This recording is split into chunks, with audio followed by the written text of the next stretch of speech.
Okay. I'm showing live here. Okay, through your worship or live? Through your worship or live? All right, thank you very much, Madam Clerk. Our apologies, a small technical issue, but we have fixed that, I'm assuming. And so we're just going to repeat item number 4, which is presentations on this morning's agenda. And this morning from Geosands, Inc., we have the CEO, Mr. Brandon Weiss of Wasaga Distribution, Inc., Mr. Peter Prager, Geosands Chair, and Ms. Ashley Karamatic, the Manager of Financial and Regulatory Services at WDI, with us to present the Geosands 2023 year-end review and financial audited statements. So good morning, lady and gentlemen. The floor is yours. Thank you, Your Worship, and members of Council. That's a slide presentation, so I use this little clicker here, I think. Okay, great. We're pleased to be here to give you a presentation of the summary of our 2023 performance. You've already been introduced to our staff that's with us today, so I'll just briefly go through what the agenda is going to be. First of all, I'm going to give some introductory remarks. I have a few slides that I'd like to share with everybody. Then we're going to give a summary presentation of our 2023 operating results and 2024 outlook. We then have a presentation of the corporate operations by Brandon, presentation of the business plan by Brandon, and then a summary presentation of the audited financial statements by Ashley. If we have any questions as we go through this, please feel free to interrupt, and we'll be happy to answer any questions that you might have. We did have an orientation session back in March, which covered a lot of material that, including the governance and organizational structure of the corporations, as well as some other key points. So we won't be going into any of that type of detail. We'll just be getting into the core of the actual presentation. So with respect to my introductory remarks, I'm pleased to say that we do have a stable revenue and predictable return on investment for the past 3 years. If you look at 2022, there's been a slight decrease of 25,000 approximately in 2022 of the Geosands return on investments, and Brandon will talk more about that, and Brandon and Ashley will talk more about that in the actual presentation when we get into the details. But I think you can see we do have a good, healthy, stable revenue and a predictable return on our financials.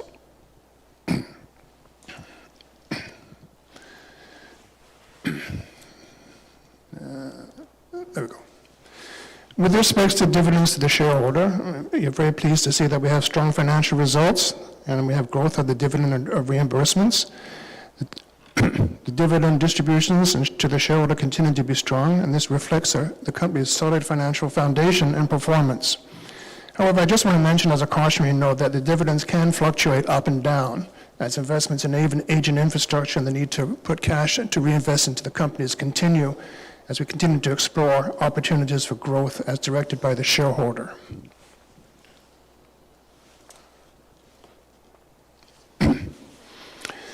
One of the main things we need to make sure that we have the capability to meet our changing environment, and that comprises of a number of points. We continue to collaborate with the municipality and the town to support the future growth of the town. Our staff have an excellent working relationship and open dialogue with town staff, which is very pleased. We do have a partnership that we continue to build with our key partners, the CHEC, the EDA, the Electricity Distribution Association, and other organizations that you were introduced to at our past orientation session. We continue to monitor the environment. The environment is a complex and dynamic environment, and it's carefully monitored. We have to continue to monitor industry and government awareness as to the trends in the sector, and as you can appreciate, they do change quite rapidly. We continue to monitor the particular impacts of adoption of rates from the electrical vehicles and electrical home heating, and that's going to be a factor of change over the next while. I think one of the important things to look at is our capacity. We are proactively undertaking planning and coordination with developers to ensure that we have capacity to support development and electrification in key areas, including the beachfront development, the large commercial developments, i.e. the new high school, and intensification nodes as identified by the town's official plan.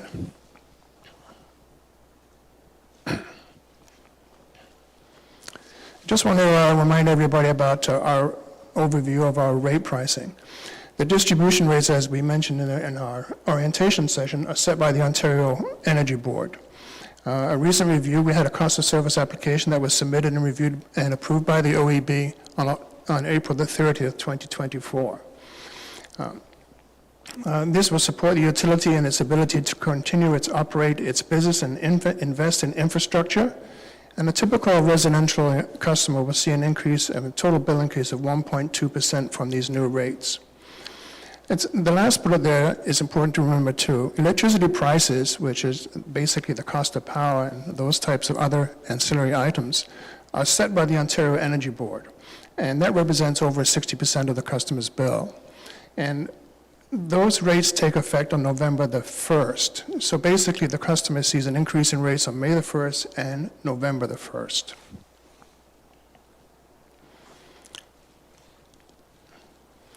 And lastly, just to talk about driving strategic excellence.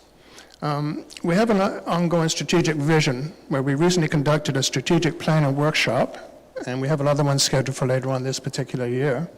And we are continuing to develop a strategic perspective of the organization and how we should form to meet the ongoing changes. Trend monitoring, we continually track trends in the industry and try to stay ahead of the curve and not actually go into the bleeding edge, but just try to stay ahead just a little bit. We are ensuring that we are adhering to a business plan that we submitted to Council and the shareholder a couple of years ago, and we are currently in year 2 of that 3-year business plan, and we're pleased to say that is going well. And more importantly, with respects to Council briefings, we want to ensure that Council is briefed on any material changes or impacts that might affect our vision, strategic goals, and business plan. And we plan on meeting with Council twice a year, once at this AGM and probably once around the December-January timeframe. And that will give Council an ongoing understanding as to what is happening within the utility. With respect to our ongoing strategic initiative, we talk about digital transformation, and that's a kind of a complex word. We support the digital technologies to streamline operations within our organization and enhance the customer experience. In 2023, we became green button compliant, which is not an environmental thing, it's a data standards thing. And we launched our new ultra-low customer rates, and we plan to launch a new customer portal probably in Q4 of this particular year. So please stay tuned for that, and you'll see a new customer portal, which will be basically our website. We continue to have partnerships and alliances. We prioritize the forming of strategic alliances with industry leaders to leverage synergies and expand our capabilities. With respect to business development, we did establish a business development committee, and I'm pleased to say that is going well, and we continue to explore opportunities for fostering organic growth and exploring opportunities for expansion in the non-regulated business areas. That concludes my introductory remarks, and I'd like to turn it over to Brandon to continue on with his presentation. Thank you. Thank you, Peter. Brandon, good morning. Good morning, Your Worship, and good morning, members of Council, and good morning, really, to everyone else in the room today. Grateful to be here. I always look forward to presenting about the utility. I'm thankful to the board for providing me with the support, and I'm also really thankful for my team. I'm here, representing my team, and the work that we do is really a testament to the work of my team. And I have to ensure that I can get this clicker to work.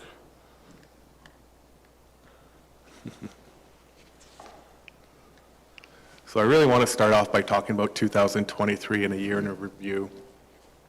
2023 was a busy year for us. We submitted our 2024 cost of service application to the Ontario Energy Board.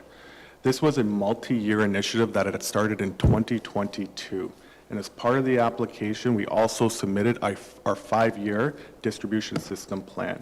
And I'm happy to say on April 30th of this year, we did receive approval for our application. We initiated a cybersecurity review of our practices and processes to ensure we are compliant within the NIST framework.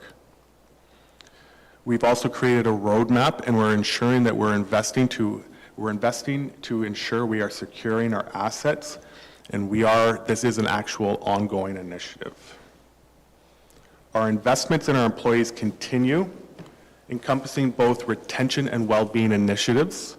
We were able to ratify our collective agreement in 2023 with our field staff, and we're able to introduce various health and wellness activities for our staff.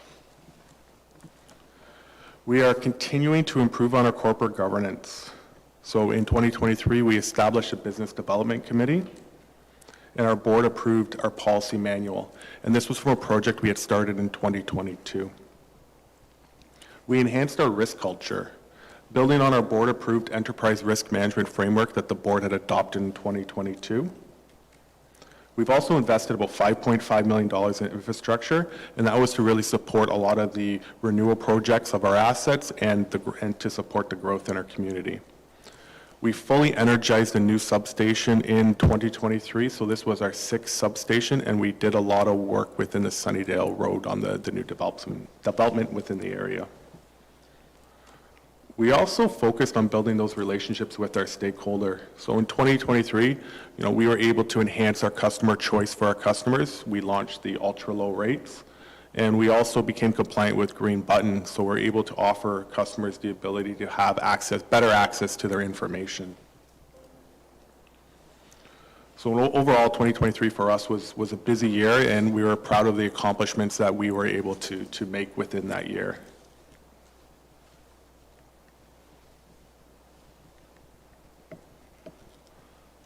For 2024, we're continuing to ensure we are investing in our systems and technologies to support grid modernization and digitization. We're investing in systems that better support our field staff, our engineering team, and to better prepare us for electrification, and investing in improving on our customer experiences. So we'll be looking at a new GIS. We'll go live on a new GIS software this year as well. Peter alluded to, we will be launching a new customer portal later on in this year as well. We're continuing to support green initiatives, and we're continuing to invest in employee retention and well-being. So we're able to actually we were able to bring on a dedicated HR resource this year as well. And as we're continuing to mature our organization in their management, and we're continuing to mature our management and our leadership team, we are putting more of a focus on our system improvements. So partially to support our digitization, our innovation, and adopting those technologies to improve our customer experience, but also to better manage our risk. We're revisiting our emergency preparedness plans, and we're improving on our performance management and measurement. Really putting a focus on our long-term perspective. We are considering our climate change, and we're building it within our investment plans. We're looking at electrification and the impacts that would mean to our system. Again, our goal is really to manage those risks effectively among a lot of that uncertainty while continuing to deliver on our investment commitments. Our focus on business development, it really includes optimizing and looking at our resource allocation and looking for opportunities in our unregulated growth. So ultimately, we're looking to drive value to the corporation, really looking out for the shareholder and the community as a whole.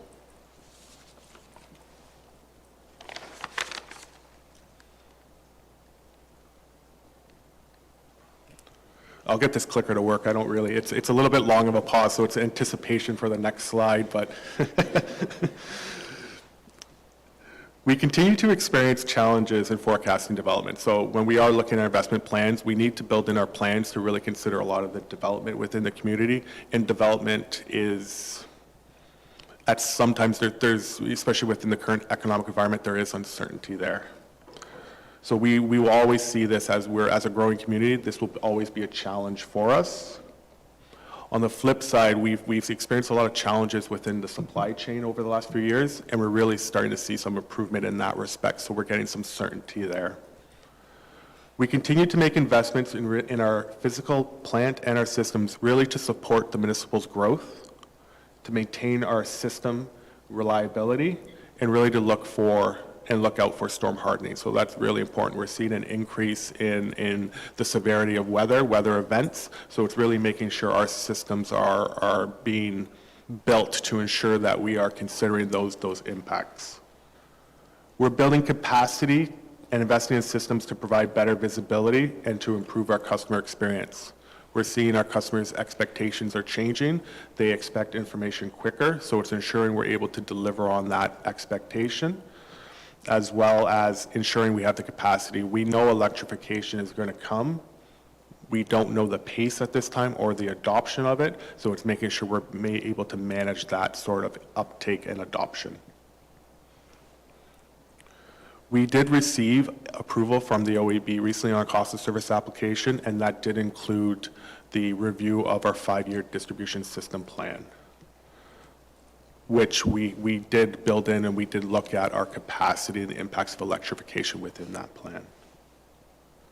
So when we're looking at our planning, long-term planning really ensures efficient use of our resources with consideration to the impact of our customers and the value to our shareholder.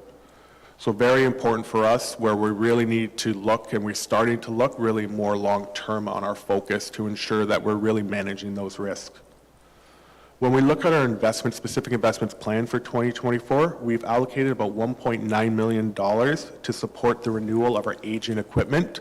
So we're looking at about approximately 150 poles, 20 transformers, and we're going to be replacing approximately 2,000 meters of small conductor. We've also allocated about $5 million to support growth and new development within the community, of which $4 million is anticipated to be developer funded. When we're looking at a business plan and we're preparing our plan, we always want to have a lens on the external environment. Specifically within our industry, the external environments, and when we look at influences, they can have a significant impact on the way we do operate our business. Priorities really can shift rather quickly for us. So as a small utility, we're small, we can be responsive, we're agile. So that's something for us that's quite valuable to us. The regulator and the provincial government, are really key stakeholders, and they ultimately do set the policy and they regulate the sector. So having them and working with them, they will always pose unique challenges specific to us and the sector. When we do look at some of the more specific opportunities and challenges, it's important for us to ensure the condition of our system is in good shape, really by being proactive in managing our assets, making those investments to ensure that we have that continued reliability within our